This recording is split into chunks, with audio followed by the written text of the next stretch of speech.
আমি বিজয়নগরের রাজকন্যা, আমার পাদের গন্ধ হেভি। বলেন কি? কুকুরের পাদের চেয়েও আমার মেয়ের পাদের গন্ধ মিষ্টি। अच्छा আমার কন্যা যখন পাদ মারে ওই ঘরে কেউ বসতে পারে না।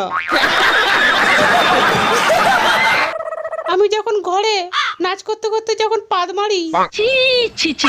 তখন আমার পাদের গন্ধ শুনে সবাই পালায়। আমি বোলপুরের রাজকন্যা বিশাখা, আমি মানুষের মুখে ভোগ করে পেতে দিতে পারি। একমাত্র আমার মেয়ের পাদের গন্ধে সব থেকে ভালো। আমার পাদের গন্ধ শুনবে? কি মারার মধ্যে পাদ মেরেছি, একবার শুনে দেখুন, হেভি লাগবে। সেনাপতি, अरे कहना क्या चाहते हो? এই পাদ মারানির এত বড় সাহস, আমি এখানে রাজা, আমার মুখে পাদ মেরেছে। তাই আমি তোমাকে আদেশ দিচ্ছি, এই পাদ মারানিকে চাবুক দিয়ে কেলাও।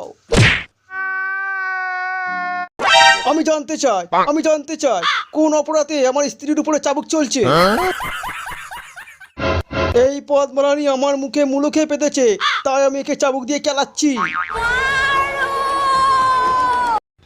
না, সব মিথ্যে।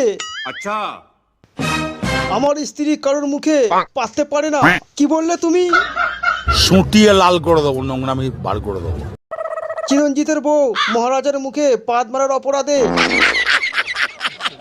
মহারাজ চিরঞ্জিতের বান্টু কাটার আদেশ দিল। আমার বান্টু কাটার আগে এই সমাজকে আমি একটা প্রশ্ন করতে চাই। নেই আমার বউয়ের বড্ড পেটে গ্যাস হয়ে গেছিল, তাই এই মহারাজের মুখে পাদ মেরে দিয়েছে, তাতে অন্যায় কি হয়েছে বলুন আপনারা। বুঝো না এই ব্যাপারটা। তুমি জানো চিরঞ্জিত, আমার মূলের গন্ধ একটু সহ্য হয় না। ইস, মিথ্যে কথা। তাহলে তোমার বউ কোন সাহসে আমার মুখে মুলো খেয়ে পেতেছে? যা করেছে বেশ করেছে, নে বল আমার বান্টু কেটে নে। কিন্তু আমার বউ পাদ মারা ছাড়বে না।